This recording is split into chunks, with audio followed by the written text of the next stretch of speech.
haters and, trying to cultivate a community of people who are positive or that make you inspired. And how do you respond to your haters? How do you respond to those people that are just like going to be negative no matter what you do?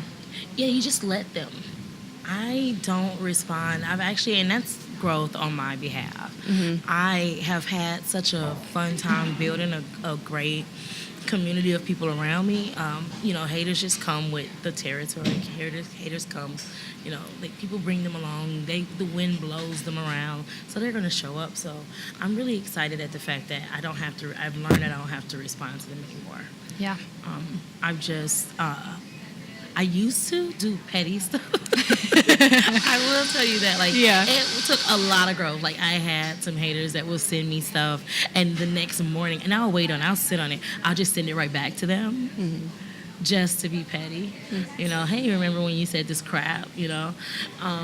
And that never worked out for my good. Never worked out. My energy was always wrong. I never could read the universe.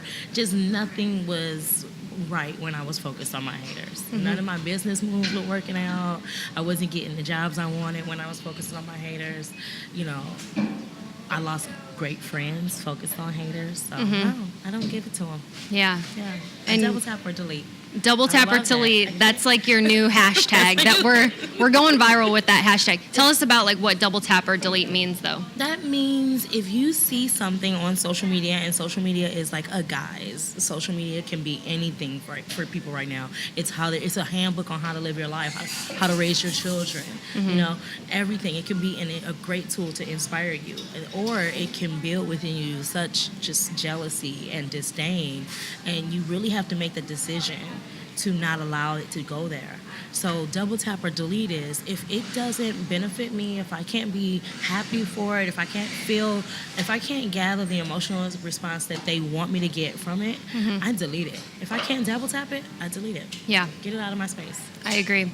And it's just so much energy. I feel like you lose so much energy spewing hate that why even let that into your life? Why? Yeah. It wastes time. I know. So I'm letting it go today. Good job. Yeah. But so you're shame from on him. I know. That was a fantastic photo. Thank you. I love the caption. We can all do this together. It was amazing. It was a good photo. We're better together than alone. We are better together. Thank you. I appreciate it.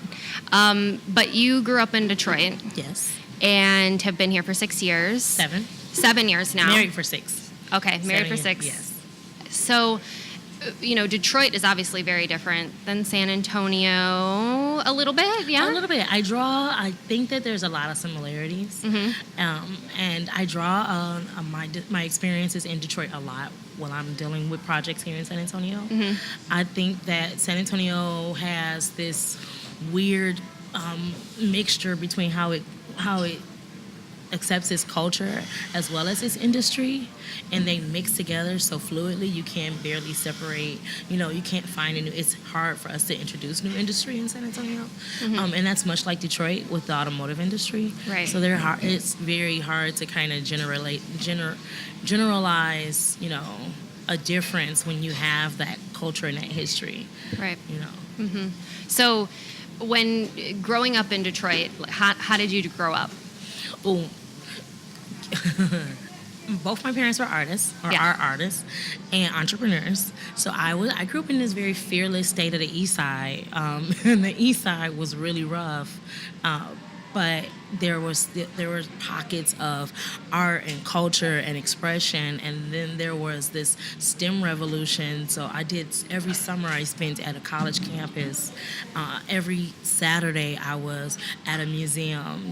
I had a weird upbringing. My parents loved homeschooling for quite some time, and then my mom took on a great position, so we were put into high school. Mm-hmm. I went to this high school called Cass Tech. Mm-hmm. So we have a Cass Tech here in San Antonio. I know. I was gonna say that. Yeah. Is it the same company? It's a public school, Detroit Public Schools. Okay. But it was a school that was recognized to creating excellence within the city. We had great programs, great projects, amazing teachers. It was a huge school, the biggest high school in the city of Detroit. More than 4,000 students. Wow. So it was huge. And it was stairs, y'all, all kind of stairs. So I grew up working out because it was 8 floors, the high school Those was. quads were just on fire. I had the best calf muscles ever. But, and so growing up in Detroit, it just taught me a lot about being independent. My parents being these artists and these super expressive people, and at the same time being these entrepreneurs. I kind of didn't have I got to go and get a job type of mentality. I can hustle up some things, I can create, and they were very free with how they allowed us to create and build within ourselves. At the same time, I was strict Christian. My father is a minister, so I had that upbringing also, where I had these very, very strong morals, and I was in the choir and I did praise dancing, you know? Yeah. So I had all those mixtures, this little urban girl that was super independent. I didn't like cliques. So I just had this weird little affinity for building and being around people. And Detroit was basically a playground for me. I was everywhere. That's awesome. And what brought you down here? Girl, the story I tell people Give us the real story. The real story is I was kidnapped. That's what I tell people. I was kidnapped and brought down here against my will. But, human trafficking is real, so we don't want to, joke about that. But in the middle of the day, one day, my dad comes to visit me. He had already relocated to San Antonio. He comes to visit. And he sees that, I'm not necessarily happy. I was working for Blue Cross Blue Shield, and I was just about to take a little break from them. They were laying folks off, and I was about to jump in there and get laid off on purpose. He was like, that's not a good idea. So my dad said, why don't you just come and see about San Antonio? And I thought I was just going to visit. But girl, I went to the mall or something, and I came back, and he had rented a U-Haul and packed up half my house. He was like, we're all in. Yeah, we're in. And I'm like, Dad, you just came to visit. But no, on a Tuesday, he came to visit. By Thursday, my house was packed up. On a Saturday, I was in San Antonio, girl. That's exactly what happened. It was a mistake. It was the weirdest thing. And all my friends in Detroit was like, you just gone. I'm like, yeah, my dad. And how did you explain to somebody at 25 years old, your dad comes and just basically relocates you? But, that's how I got here. And when you came here, did you move in with him? Did you kind of start your own life down here? I moved in with my aunt, whom a lot of my social friends know as Auntie Nita. She comes to some of my events. I moved in with her, and we just learned about each other. She's 80 years old. Well, she was 80 at the time. And we were in this space. She was, getting familiar with living alone. Yeah. And I was getting familiar with being a wild woman. And we just kind of enjoyed that time. And so I really appreciate it. I lived with her for about a year, maybe a little less than a year, because then I met Uche and moved in with him rather quickly. But you're going to have to go to Pechacucha for that one. That was a horrible story. Well, I want that story too, but let's talk about Auntie Nita. Yes, Auntie Nita. Still, did you kind of reignite some fire in her coming down all ready to be wild? I was city girl. I was let me see, what can I get what can I do? What can I hustle? How can I make this work for me now that I'm down here? I got a little bit of money in my pocket. I got a car. So I'm just going to make some moves. I went to South by Southwest, and she didn't understand it at all. I would stay up in the middle of the night trying to find brand ambassador jobs. I would go to places and pass out cereal and coupons and things. And then I got introduced to South by. I went to South by for a month. She called me, I think, every single day, where are you? What are you doing? What's going on? They just didn't understand. I was working. I was making my moves, trying to really figure out what San Antonio had to offer me in terms of public relations and strategic communication and things like that. And so she ended up driving up to Austin To check on you? Check on me. They really, I don't know what they thought I was doing. But I was passing out. And my dad had did this. This is the weirdest thing. My dad had did this in college also. Yeah. I didn't answer the phone for a week, and he took his butt from Detroit to Ann Arbor and tried to check on me. And the same thing happened both times. My aunt stopped a random black person and said, I'm looking for a black girl. She this tall with glasses on. You must know her, right? You must know Any her. person she stopped to ask this. And he pointed her directly to me. And I am still to this day. He said, that's her right there. She's passing out. He knew. He knew. Because I had talked to him, I think, once or twice. But she said, I just knew to ask the first black person because I know how you are. And I said, Auntie, you don't know my life. I've had...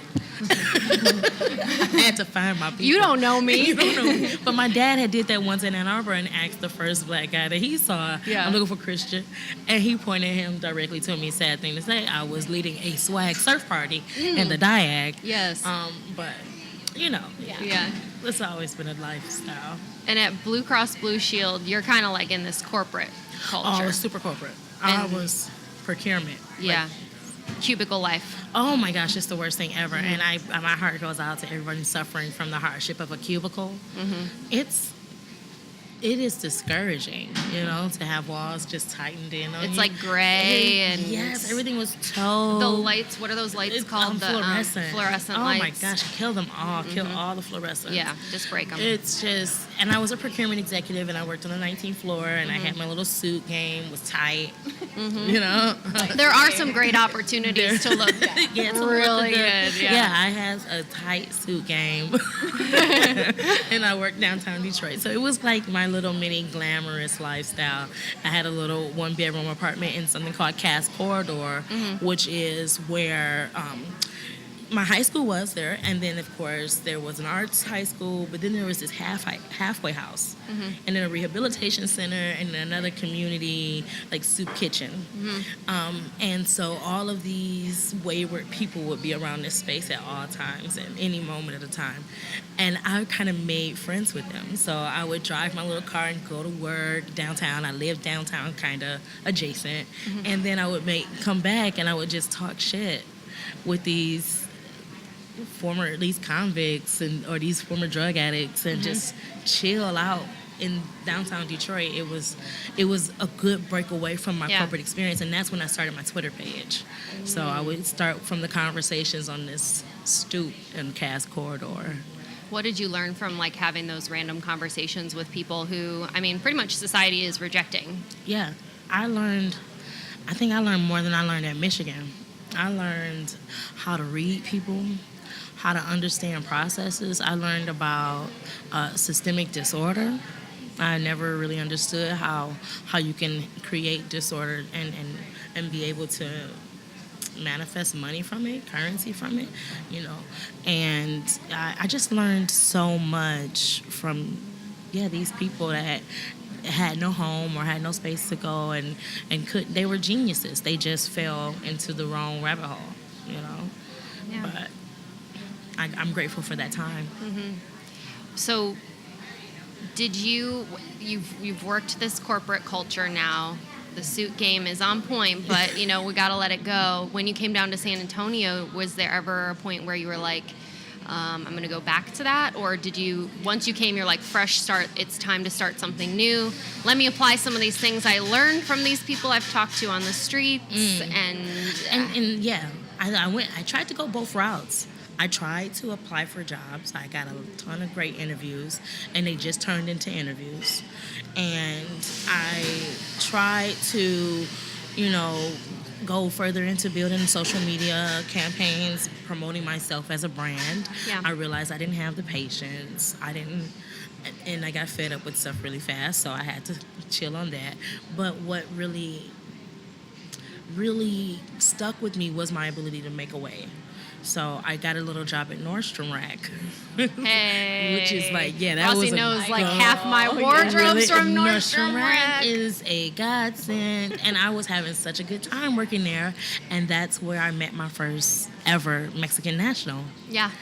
And I was introduced to the world of how much money can a random woman have in her purse, because they would come and drop their big bags or their littlest, smallest bags, and they would be packed with cash. And no, you guys, I am not like a thief or anything, but that means that there's a consumer market right there, because somebody isn't dry yet. So we need to go and figure out what they're looking for. And I recognized that they were looking for great brands and cheap brands, but cheap, great brands, right? And they had money to come and shop and spend. And so they were only going to La Cantera. Now, my way of driving around San Antonio is I found out that 410 is 3 hours long and 1604 is 18 hours long. Yeah, my exactly. God. But every stop has a Ross, a Marshalls, a TJ Maxx, and whatever. And a Taco Cabana. And a Taco Cabana. Amen for Taco Cabana, y'all. Yeah. And, you know, and I began a little private jitney service. So before I got a job, and right after and Nordstrom followed me fired me because of that. They let me go. The little side hustle. They thought I was stealing from that store and followed me for a whole week, you guys. What kind of crap? That's crazy. They followed me for a whole week, and they finally asked me, like, what are you doing? People are coming here asking for you, and when you're not here, they leave, and you're friends now, and you're speaking a little bit more Spanish. They thought I was stealing from the store. So I said, no, I'm not stealing from the store. I go and I borrow my cousin's Escalade, and then I go pick them up from the resort, and I drive them to all the Marshalls, and I meet them here. Like, this is where I met them. Sounds like just a good idea, and somebody got angry about it. She was so salty, and it was a chick. And I looked at her and I was like, listen, you got kids, and you know you buying clothes and selling it on the internet later, and you really mad at me. And this woman looked at me dead in my face, and I was like, she's about to tell me that she's sorry, it's somebody above her. She said, no, you shouldn't be able to win that easily. That's what she told you? That's what she told me. And listen, I wasn't grown then, so this not giving haters what they gave me was not Christian 6 years ago. Mm-hmm. Christian gave her life that day in that office. Sounds like something I wish I could have been a fly on the wall. I gave her life. She did not know what to say. And then the funniest part, and get ready to laugh, my mom was working at the same store at the same time. What happened to your mom? Did she come to back you up, or did she run in the other direction? She was my mom. If you've ever met my mom, she's just like this little cute, squeaky little bitty lady. She's 5'1". She's just so adorable. Right. And she was having lunch, and I come out, and I'm like, Mom, they didn't fire my ass. It's okay to say. We can swear. I don't curse in front of my mom, but she knew I was mad. Now, when my mom stands to me, she's 5'1", but when I stand to my mom, it looks like I'm like 5'6", 5'8", but she's just You're small. towering over. Yeah, and she stood up and she was like, calm down. And she's and I'm like, nah. And I like do some real hood shit and go in my lockers. And I had gotten these Nordstrom rack cards. If you sign people up for Nordstrom, they was giving you cash. Yeah. You got rewards. Cash rewards that day. Wow. And I had signed like 10 people up between the time I got there and the time I got fired. And so I told the security guard that was supposed to be walking me out, I said, if you don't go get my motherfucking money. My mom was You're like telling everybody. Go get my motherfucking money. I'm going to go out this back door. You meet me at my car. And he just stood there. And my mom just looks up. She says, go get her motherfucking money. And that calmed me down. And so it was the best day, I think, because it just let me know that while I was looking for these jobs, I was looking for this surety. They can drop me. Any minute. If I don't have a cushion, if I don't have something that I can do where it's my decision to do it, then I have no security or stability, you know? And so I just gave up. I gave up on looking for jobs until I met Uche. But okay, we were coming back to Uche now. Is it time to tell the Uche story? Mm-mm. Are we ready for Uche? No. I really want to know the I Uche know. story. Uche story. You built it up a little bit. I love my Uche story because it's weird. Everything in San Antonio is like, y'all know that this is paradise, right? We live in absolute paradise. This is the Eureka town. This is the amazing place ever. We met on Twitter. I decided when I got fired, I said, I'm going to go out, I'm going to start my blog, I'm going to get my life together, I'm going to put it out there. I had a blog called Black in the City. And it was just about me being a black girl in the city, not necessarily any kind of like black news or anything, but I was just being black in the city. And it was going to help introduce San Antonio's kind of super diverse to the uber minority that Black culture is, you know, because we don't have a lot of mixtures here. I recognized it early on, and I was going around and I was tweeting, and then and nobody was following. Nobody in San Antonio was following. So I was basically doing this for all my followers in Detroit. But Uche, I don't know if he followed me first or I followed him, but he responded back. He responded with when I was asking who wants to see a tweet pic tour. And he responded back, it's kind of hot out, but I'll watch. That was the first interaction. It's kind of hot out. It's kind of hot out. And I thought, like, oh, yeah, it is hot. But I didn't think he was warning me that it was hot outside. And I damn near died on Twitter. It's like, girl, don't go walking around. You're going to... He knew. Walking around. This girl from Detroit. From King William to La Villita.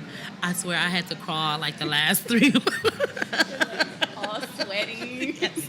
I was covered in sweat, and I found me like a bathroom, and then I'm like trying to repair it up. I forgot where my car was, and so I was disoriented. I'm like, where can I go for water? And I ended up getting some water somewhere. And then it was like 3:30. I'm like, I'm going to go to happy hour. I tweeted, I'm going to happy hour. And he was like, wait till 4 and I'll meet you at Azuka. And I went to Azuka to kind of like scope it out, and I'm just chilling there and had a mimosa or whatever those things. Had a drink. Okay. And he ends up coming like 4:15, and we just have the longest conversation ever.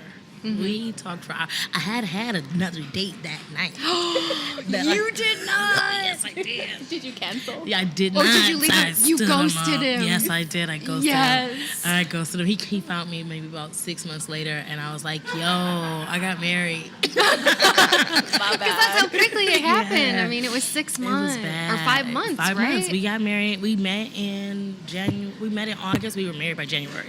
Wow. Yeah.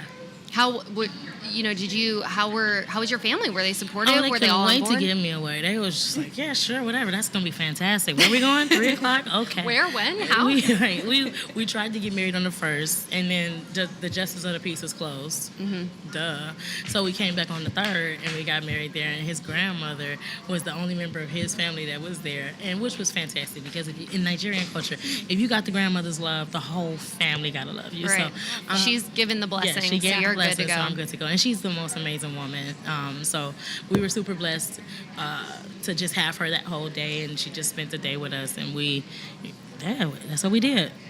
And we went awesome. back. That's And then we awesome. started a business. That Yeah. was it. But it's kind of hard not to love Uche, right? I mean, I'm sure your Oh my family gosh, just... They love him. They love him more than they love me. It's just crazy. I mean, he's got a group chat with his brothers and my brother, and they all just crack jokes all day.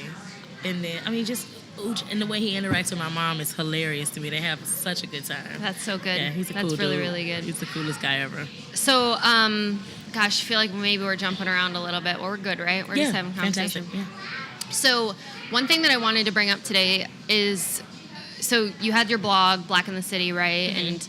And we met like 2 years ago. Yeah. You were producing an was that event. going? Dakota? It was the one on the Hay Street Bridge. The Hay Street? Was it? Oh, wow. Was that yes. 2 years It ago was or 3 like years ago. 3 years ago. 3 years that ago. was a long time ago. It was a long time ago. We met for coffee Oh, yes. at Rosella. That was a weird year for us. It was? Yeah, it was so weird because we were just doing stuff. Yeah. You know, and I don't think we had like a process that year. So when we did the Hay Street event, I think we were just kind of just going with it. Opportunities just kept coming at us, so we just kept taking them, and so that kind of overwhelmed us to what we can do and how we can do it. It was That big. was It was big. It was big. It was big. It was a lot of landscape to cover. Yeah. So Yeah. we restructured after that. Actually, we did. We hired some new people. We brought on more vendors. I joined a board just to be a little bit more active in the community. I realized that we were doing a lot of work, but it wasn't working for the people around us. And then we moved to the west side right after that time. So Yeah. we increased our space a lot. So we had a big year. That was a big moment for us. Yeah. Yeah. So I'm going to call myself out a little bit. Uh-oh, what happened? So when we first met for coffee, we were planning some promotions for this event. We teamed up with you guys. Yes. And when we first met, aside from planning this, at the very last question when we were meeting together, you asked me what our show was doing for the Black community in San Antonio. I'm like the unofficial diversity coordinator for a lot of stuff. But and you may have never thought about this moment since, but I have, because you caught me off guard. I was like, in that moment, I was like, what am I doing for the Black community in San Antonio? And initially when I responded to you, and I can't remember exactly how I responded, but I thought to myself, well, I don't have like a show that talks about social issues. We don't talk about deep stuff. So, I don't necessarily know that there's a place for that, right? And I think that's kind of how I responded. But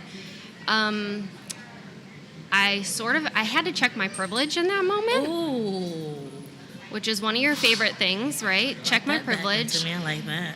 And know that I have a responsibility with the platform that I have to make sure that I'm giving equal representation to everybody that's in San Antonio. So no, this is not a platform for us to get up and talk about social issues, but am I representing Black business owners? Are we having all sorts of musicians on representing all different cultures? So, I think it's a little bit harder, right? You've got to go out and search for those things and make sure that you've got a good, diverse group of people coming on the show, that I've got a good, diverse group of people in all different genres and fields and races and genders coming on the podcast. But it has to be that way if we're ever going to continue the conversation, continue to grow. Oh, yeah. Yeah.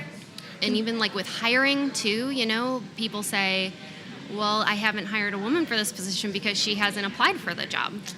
And you're like, but the reason that women haven't gotten to attain this amazing success is because of that. Because we don't necessarily know all of the moves that we can make. There's been so many ceilings.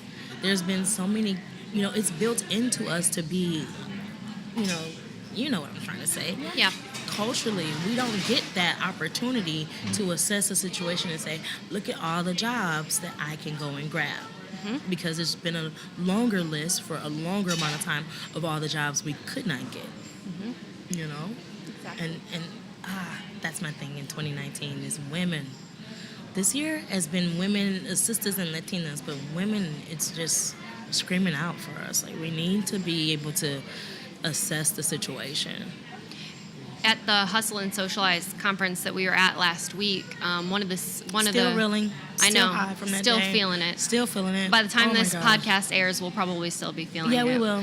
But there was a panel group, and one of the women said a very small way to help women is when you need, you've got your house, when you need a plumber, try and find a woman-owned plumbing company. Yeah. When you need a computer repairman, look for a woman. Yeah. Like, just start looking. Sure, it's going to take a little more work, right? Yeah. You're not just going to be able to Google search it and call the first person you find, You but gotta get out there, you gotta network it out. if we're going to make a change, you've got to put in that work. Yeah, we gotta do it because we want someone to do that for us. Right? I want people to call me up. I want women entrepreneurs to call me and ask me, for me to lend them my services and to assist in committees and things like that. And when they do, I can't help but say, how did you find me? And what can I do? Because they found me. So it's answering the call. You can't do everything for free, but you can do what you can. And I would want to do that for other women as well. And for my mentees, I would want that to happen for them. I know. Being a mentor is really special, isn't it? It's fun. It's really fun. It's fun. A ton of fun. So you have your own business, you and Uche, and so you're a smaller company and you're a woman, and there's a lot of big shops in town that are male-led too. Yes. But we want to give a shout out to what you do. So let us. What exactly do you do? What is your company? So I own BethanyEast PR, and we are a full-service public relations boutique. We assist corporate clients, government regulatory clients. We're organizing campaigns, events, marketing structures, and things of that. We also recently rolled out small business packages where we're helping small businesses learn how to do their own public relations. So giving them that guided assistance in marketing and PR and strategic communication for an amount of time till we get them on their feet and push them along, you know? We call that How to Be a Beast. So we've been doing that for about a year now. I love that. Don't you love it? I love it. And then you've got the meetups too. Yeah, the meetups are called Feast with the Beast, and we cap those at 25 persons. You come in, you network. We more than network. We create a conversation around a specific entrepreneurial topic and get everyone's opinions, and we just have this amazing conversation. 25 people. And Uche and I do what we best we can to moderate it, but sometimes they're like, y'all, shut up, we got this, we're chiming on in. We go live before and after that because we want people that come there to have that experience for themselves, you know? That's great. So we have a good time. So it's obviously taken off in ways that probably you have perceived a little or foreseen, and in some ways that you haven't too. But back when you were starting, it wasn't just an instant success. You shared some of those struggles at the conference, and the day I came back, I told Rossi about the car story. Yes. She did. So when she told me you were going to come on the podcast, I was like so fucking stoked. I was like, I cannot wait to be Christian. She's inspired. But man, one of the biggest things that I walked away from was your story about loss, like, and just how you have to let things go sometimes to move forward. But tell us a little bit about that struggle of launching the business at first, how you kind of, got it rolling. We were in a space where we couldn't take too many more chances. We were backs against the wall. Uche has his own immigrant story, and when he wants to share that, I'm pretty sure he'll share it. But launching the business was literally our only option, where it'll allow him to also work because he was a recent graduate and his visa situation. So I call myself a first year, 1 year in, half a year out, law student. But if you own a business, you can work and we can make money. And we were trying to go that route. And we couldn't keep hold of not one penny. We were in a space where we had everything was going towards our bills, car note, insurance, rent, and then I swear we had like a weird roommate that would play video games all day, and his computer was like a V5 engine. And so the electricity bill alone was like $300 for some reason per person. And so I'm trying to find that. Wait a minute. Yes, $300 per person? I don't know what that sucker was playing, but he was playing, okay? He better been winning. He was launching rockets or better been winning. Money But it didn't even hit me because in Detroit the prices is the same. So it didn't even hit me until we moved out that energy bills were low. So we couldn't keep hold of any money, and it was really depressing us. It was depressing Uche, especially because he wanted to, he was right out of college.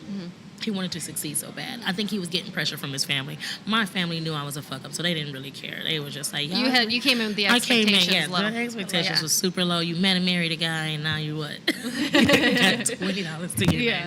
So when our car got repossessed, I went through a little, I think it just numbed me.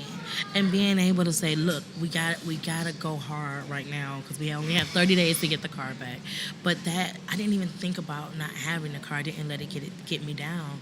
And when it was that I found out that I had that gap insurance and I had no clue that I had it, it was a moment where I wasn't looking to get the car back. I was just looking for the information to see what could be my options. And that's when you stumbled upon that thing in the gap insurance that you could. Oh my gosh, it saved my life because the car was on its last leg. I had driven it so horribly wrong and drove it from Texas or from Detroit, and so it was really not in good shape. To spend another couple of $1,000 to pay it off or to just drop it was a blessing in disguise. And I dropped it. And of course my family were like, no, you can't do that. You need a car. We're not going to drive you around. Uche's mom was like, this girl has made you lose everything, Uchi.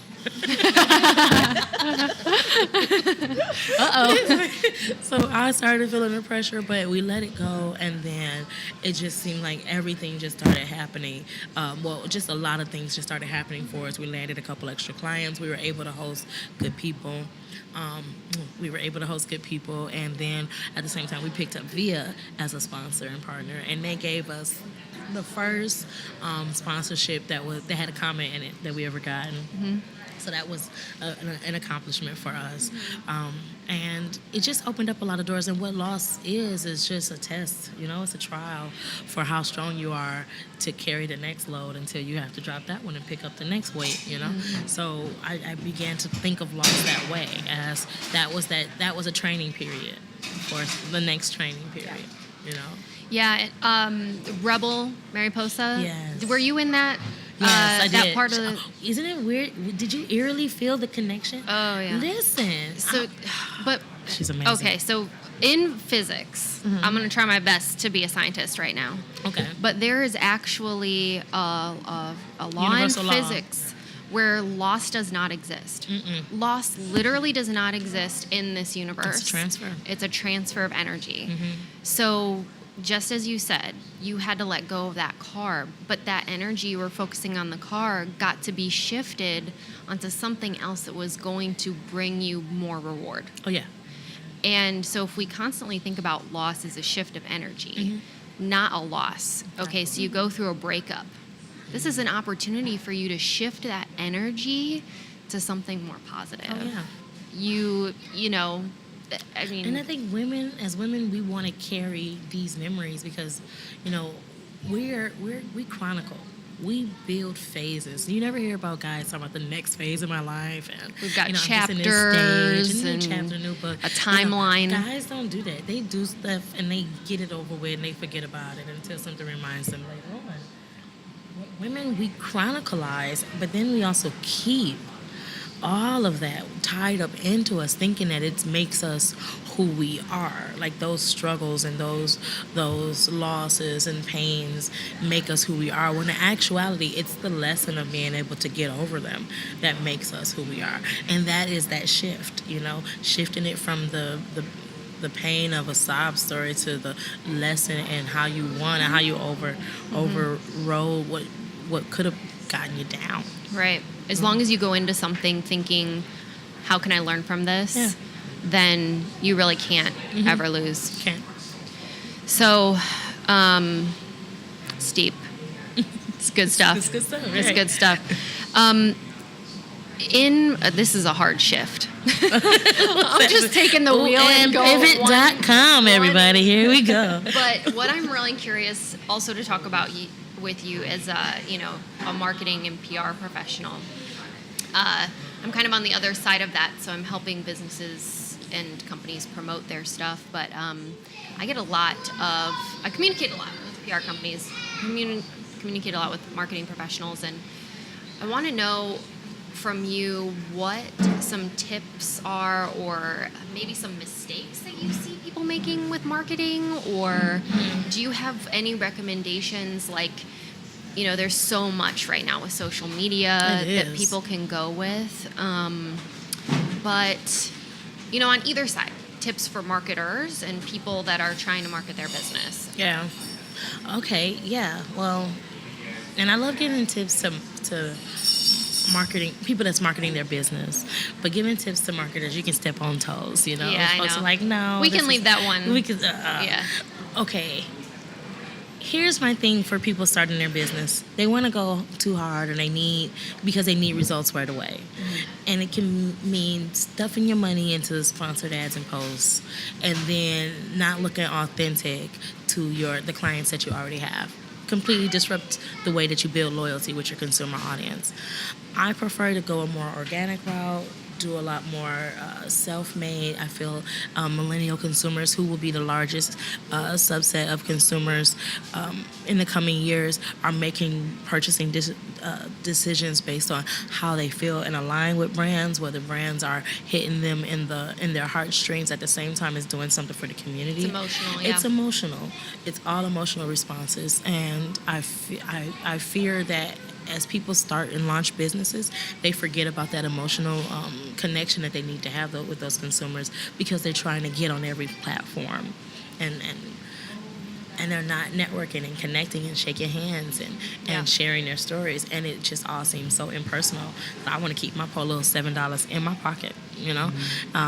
But folks are catching on. You know, we're getting more stories. You sit on a space where you allow people to tell their stories, where I'm trying to, you know, knock on doors and call.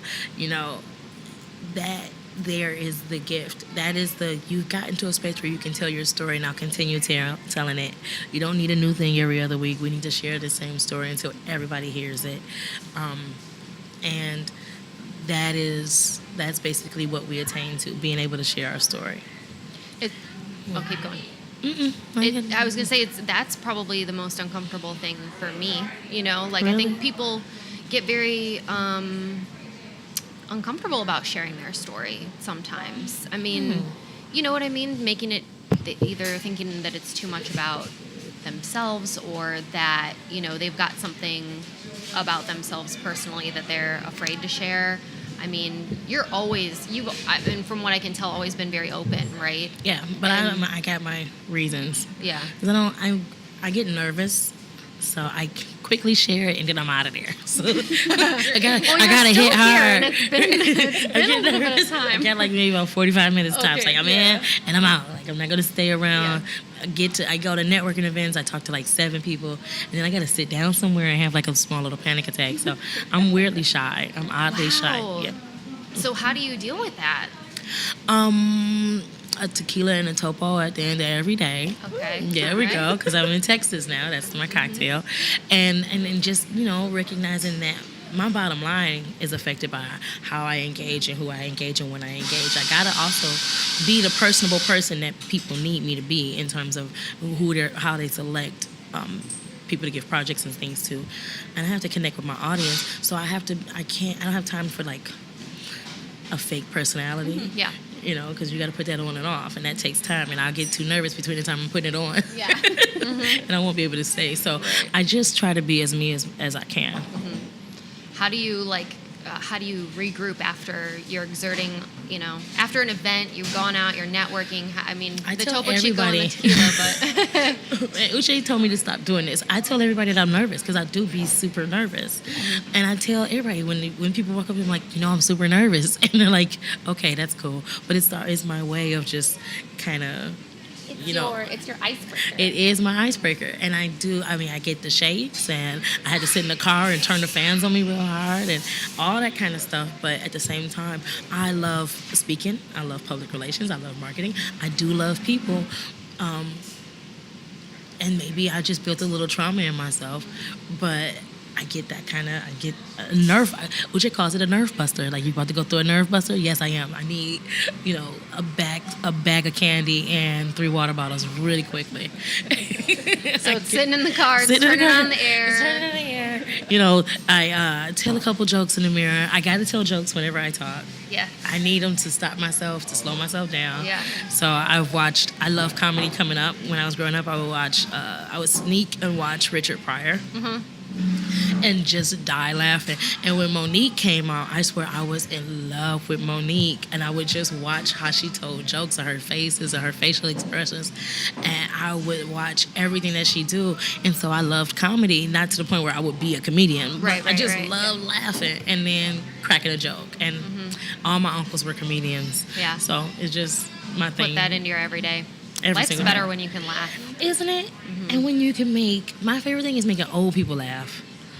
I love making old people laugh. It's just like in the grocery store. I go to the grocery store just to engage with some nice old people. And the greeters. Yes, at Walmart. Melt my heart. Oh my gosh. I've been trying to convince my mom, and I know that she's going to be listening to this, but I've been trying to convince her to go do that. To go and be a greeter? She would be just the I want my best. dad to do it, but then I think, Moses.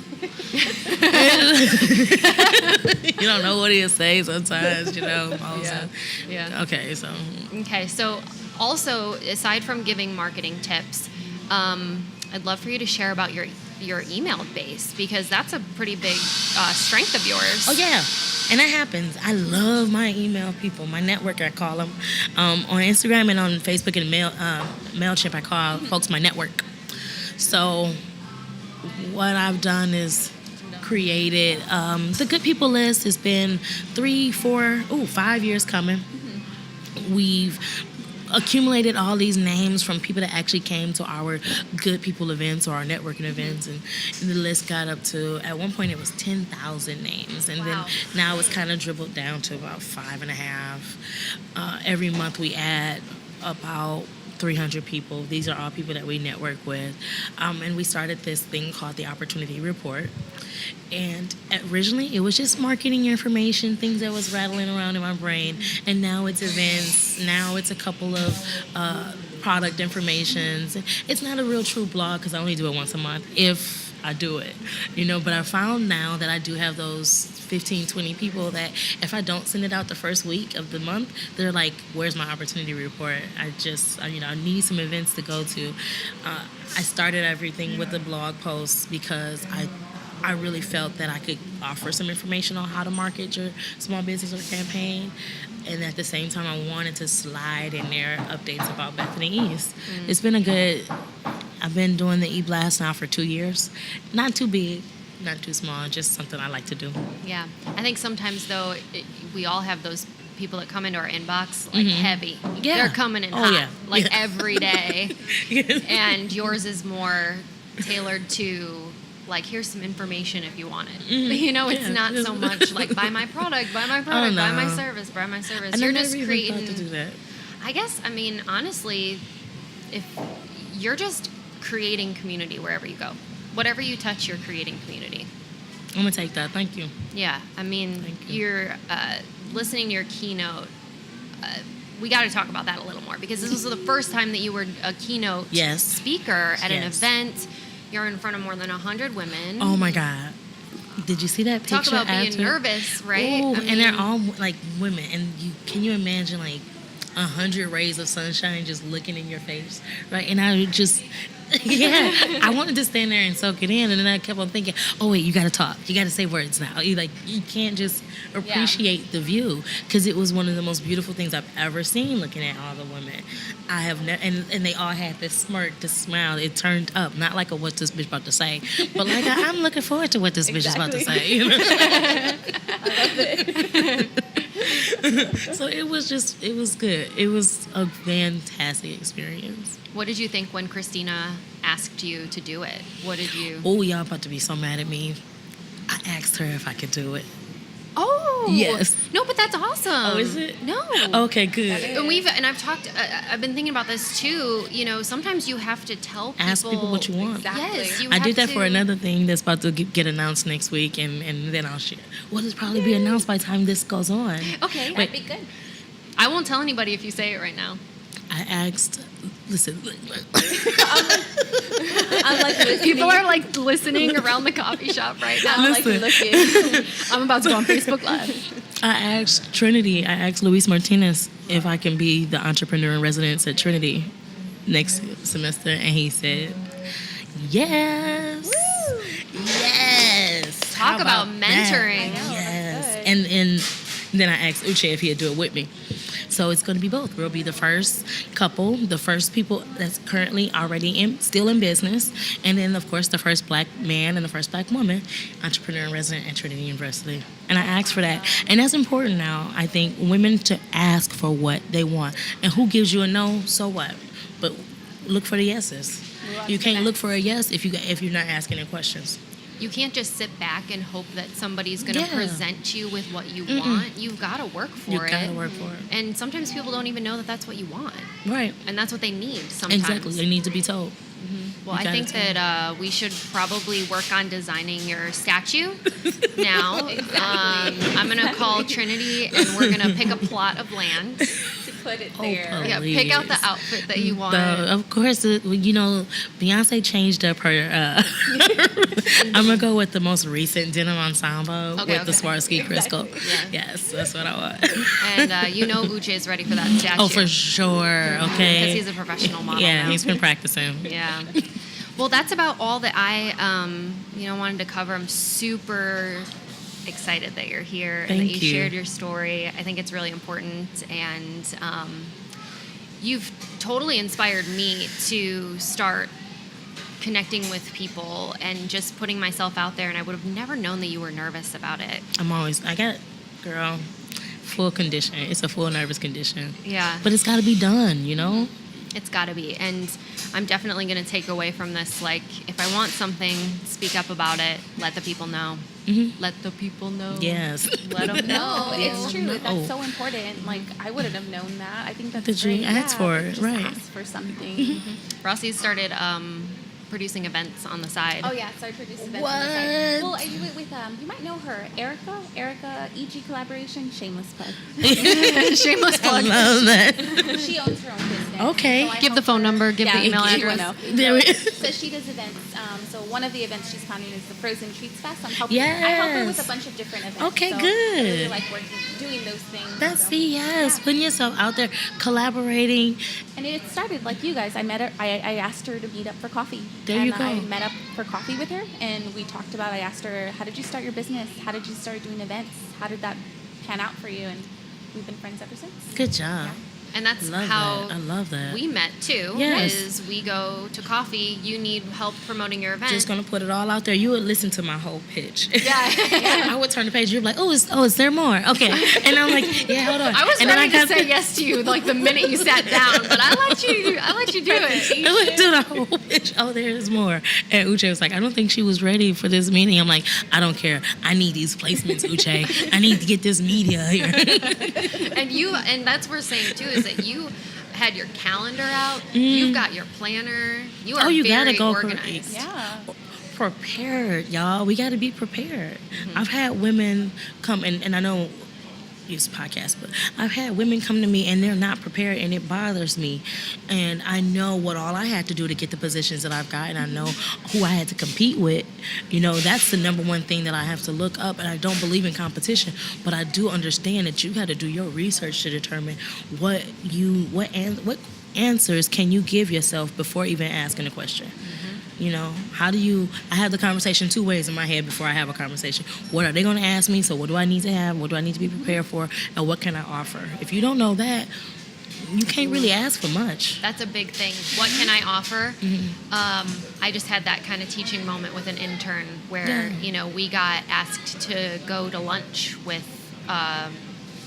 someone in town. I won't, say who it was, but so many times people are asking you for things without telling you what they're going to give you in return. And it's got to be a mutually beneficial relationship for something to work out. Exactly. Yeah. Over prepare. Yeah. Any other advice for women or young professionals? I mean, people thinking about starting their own business. Is it worth it? It's definitely worth it. It's where our market is going. We're shifting. We're deregulating all on our own organically. We are pulling apart the big conglomerate businesses, and we're starting our own because we have the access to the skill. We have the access to the free web for as long as we can. You guys get it together. No. Whoa. And, we have all the tools that we need. So jump out there, plan. Never operated without a plan, but do it. It's lucrative. Yeah. Thank you. Thank y'all. You're the best. You are really the best. Y'all really had a great time. Yay! Good job. Good job. High fives. Let's stop it now. Okay.